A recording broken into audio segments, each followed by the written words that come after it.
मेहनती किसान। एक गांव में रामू नाम का एक किसान रहता था। वह बहुत ही सीधा, सादा और ईमानदार व्यक्ति था। रामू के पास जमीन का एक छोटा सा टुकड़ा था, जिस पर वह खेती करके अपने परिवार का गुजारा करता था। रामू की सबसे बड़ी पहचान उसकी मेहनत थी। वह सुबह सूरज निकलने से पहले ही अपने खेत पहुंच जाता था और रात को अंधेरा होने के बाद ही वापस आता था।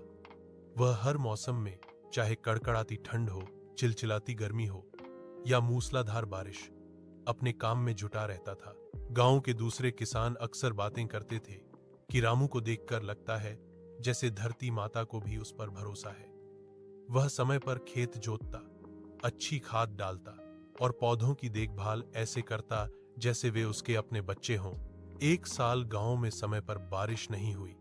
सभी किसान चिंतित थे और उनकी फसलें सूखने लगी थीं।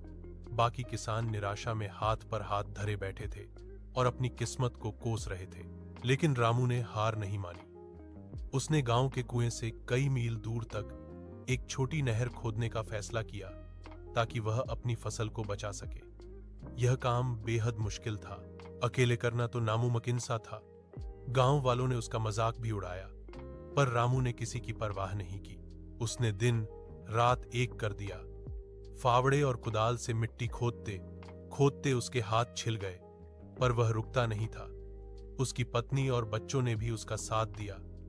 कुछ हफ्तों की कड़ी मशक्कत के बाद रामू ने वह छोटा नाला बना ही लिया। धीरे धीरे पानी उसके सूखे खेतों तक पहुंचा। रामू की फसल को जैसे नया जीवन मिल गया। जहां बाकी किसानों के खेत सूखे और बंजर पड़े थे, वहीं रामू के खेत हरे भरे हो गए। कुछ समय बाद जब फसल पककर तैयार हुई, तो रामू के खेतों में इतनी बम्पर फसल हुई